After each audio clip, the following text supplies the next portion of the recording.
Hey guys, it's Ruthless Storm, and welcome back to another Ice and Fire episode. Now, in today's video, I'm going to be showing you guys how you can prepare yourself to breed dragons and everything that you're going to need to start the breeding process. Now, I'm going to give you guys a real quick disclaimer.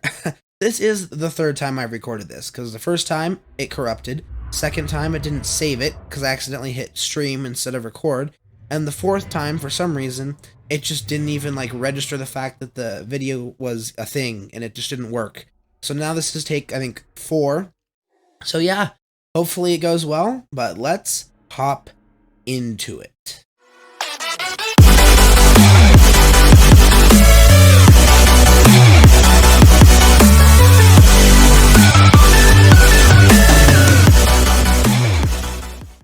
Real quick before the video before we get deep into the video, I wanted to ask you guys to go down there and hit that subscribe button. Guys, we are literally at 97 subscribers at the time of recording this. We are so close to 100. You guys need to go down there and hit that subscribe button. I know I've been gone for 2 weeks. I think I haven't posted. So yeah, I've been sick and life's been crazy. And I'm not going to be posting for the next 2 weeks because I will be on vacation. So give this video some love. Go check out my other old videos. Drop a subscribe. And while you're down there, you should go check out my Discord server. I'll leave a linked invite in the description. Super cool place. We've hit 20 people in the Discord, and that is insane. The more people that there is, the cooler it's going to be. And yeah, would like to see you guys and hang out with you there. Anyway, let's get into breeding dragons. So here, if I turn around real quick, we're going to go over a quick debriefing about dragon breeding.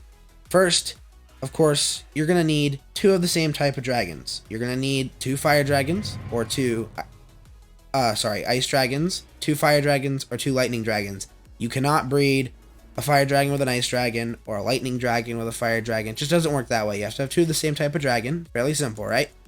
And then you're going to need a male and a female dragon. So this is a male dragon, this is the female dragon. The easiest way to tell is if we run over here, we can look at this guy's wings. See, it has spots. If it has spots on the wings, it's a male. And if we come over, I think here's the best way to look at it. Yeah, you can kind of see the contrast here, spots and no spots. I mean, it's kind of, can I zoom? There we go. And she's female as well. No spots on the wings, you see. So that's an easy way to tell initially when they're in the wild. But when you're breeding them, or they're domestic, come up, shift, right click, and it brings you into the dragon inventory, shows you its health, its gender, hunger, what stage it's at, etc. So as we can see, this one says male, this one says female. Fairly simple. And then underneath hunger, you will see stage. Now, this is important because you need a minimum of a stage 4 dragon to breed. You cannot breed at stage 3 dragons, at least as far as I am aware.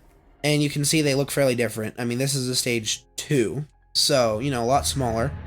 And if you want to speed up the growth, which I have with these 2 dragons, you can use dragon meal. So I grab 2 of those for my little baby dragon here. You see? She gets bigger every time you feed it. I think it adds a day on every single time or something like that you feed them a dragon meal. And the stages are based off, how many days old they are. So, fairly simple. And then once you have these guys and you have stage 4, female and male of the same type of dragon, then you're going to need the stuff to breed these dragons with. Because, of course, we breed cows with wheat and we breed pigs with carrots and, so everything has something to breed with, but for dragons, it's something unique.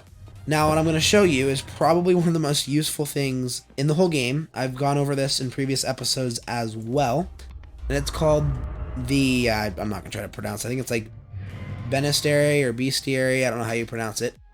Fairly simple. If we look it up real quick, it should come up here. You create it with manuscripts, just like that, like a normal book, and you get the Bestiary.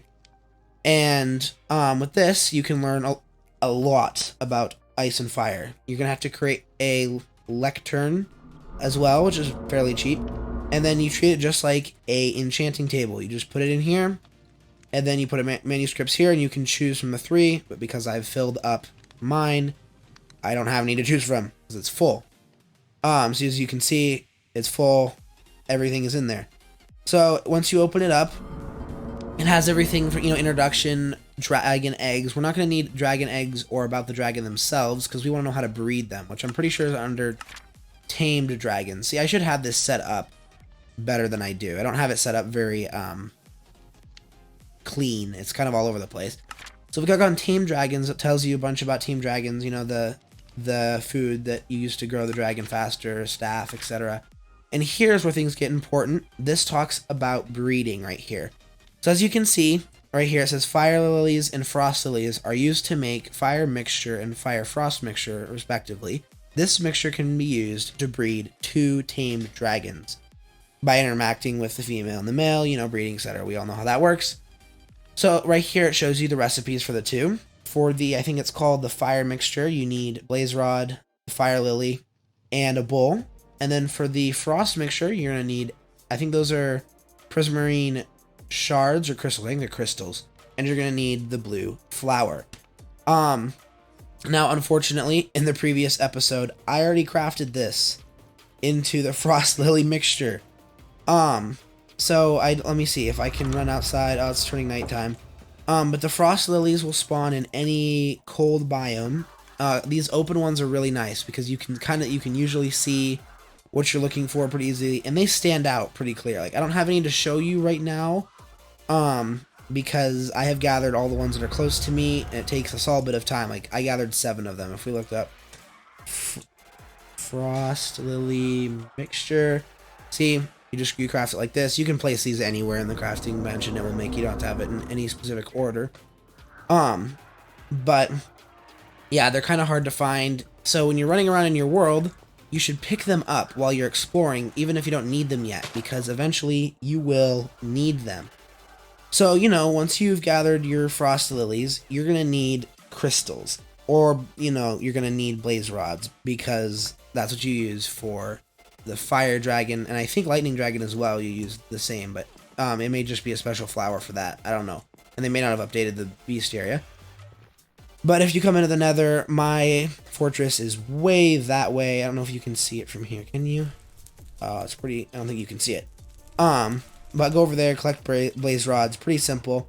And in the overworld, for the crystals, you're gonna need to hop on a dragon, because we're assuming you have a dragon, right? And you're gonna go to the nearest ocean. Now, we all know you can get crystals from guardians in a sea temple, but those can be kind of rare to find and kind of a pain to deal with. So I'm going to show you guys, an easier way per se to get a hold of these things, and that's through sirens. Now there should be some siren rocks right over here I haven't cleared out yet. Should show up here in a second. Where are they? Am I too high? Oh, there's one.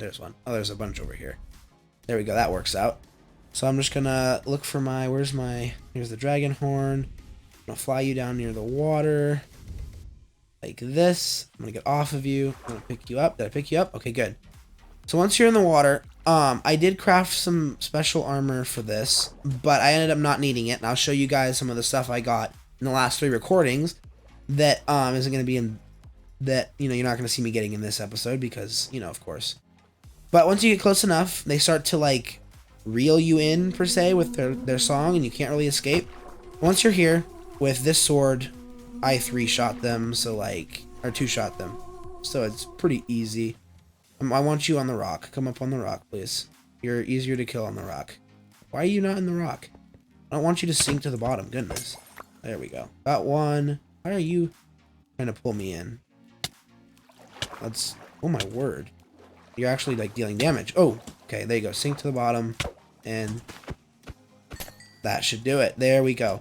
So I do have looting 3 on my sword, so that'll make a difference in drop rate. But, just from this one rock with 3 sirens, I think 3 sirens is the max on a rock you can get. Look at that. 23 prismarine crystals, 25 shiny scales, or not 25, 15, sorry. Super easy to get a hold of this stuff. And with those, we can create tied guardian armor, which I'll show you in a second that I did create with a bunch of shiny crystals and some of the sea serpents, which we haven't actually seen too many of, that I killed whilst hunting this stuff down in the first episode. And some other really cool RNG drop. Let me just look at my map real quick to make sure I'm going in the right direction. I got is this trident. I actually dropped a vanilla trident from a drowned whilst fighting the sea serpents and the trying to remember their names, sirens. And if you look here, I do already have another trident. Trident. So there we go. I've created this one, which is, fairly easy to create. But now I have both. I have the vanilla and I have the special ice and fire one. So that's kind of cool. And then once I get home, I will show you guys my Tide Guardian armor, which I'm gonna be honest, it looks super cool. And the Tide Guardian gear is really good. I would highly recommend it for anyone who doesn't have Dragon's Steel. Because Dragon Steel is literally the most insane in the game. Like nothing tops Dragon Steel armor. Like it's literally too good. I don't know who thought this was a good idea to make this armor so powerful, but you know what? I'm not gonna ask questions. So, let's hop into my house here. I should have it in the chest. Right here. There we go. Look at this. Purple Tide Guardian armor. So like the special stuff. Like this stuff. It's banging. It looks so nice. Especially when you wear it. Looks beautiful. So I'm hopefully gonna max this out. I want to max out a set of Dragon and Tide Guardian and have all the sets of Dragon Steel, but we're not there yet. So if you look, it's pretty close to beating out Dragon armor. The really big perk is that you get water breathing and strength when wet, and it increases in levels with the full set, so you get pretty insane strength there, which really makes up for the less armor points you get.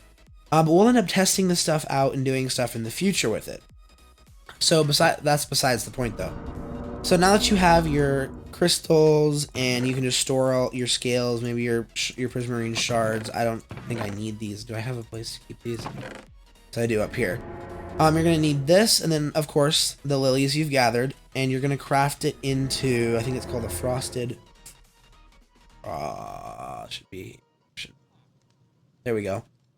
You're going to craft it like this with a bowl. I'm assuming you all should know how to make a bowl. Fairly simple, just like a bucket, except with wood. And yeah, so once you've created all that, you're going to go out and you're going to breed your dragons. So I'll bring you back once I've brought my dragons to the place I want to breed them. So now that you've moved your dragons to the place that you want them to breed, because the female is going to make a nest, and you want kind of an open flat area for this. As you can see, my house is right over there, and right over here I've been working on this platform, you see, like where I have the dragon forge, building it out. I want to make it like all the way over to there, and then over on this side I want to cover up the graveyard here and like fill this all in and make it a really cool like dragon area. But for now I'm just going to use it for dragon breeding.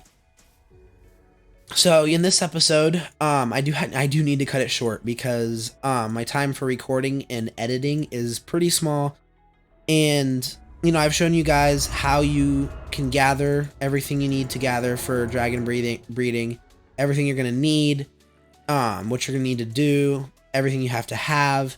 Pretty simple. If you have any other questions on stuff, go check out my other videos on like how to find baby dragons and raise baby dragon eggs and stuff like that. I have a bunch of other videos on that. But anyway, I will see you guys in the next episode. And yeah, go drop a sub. We're almost to 100. Pretty hype. And leave a like if you enjoyed this video. And we'll see you guys later. Peace out.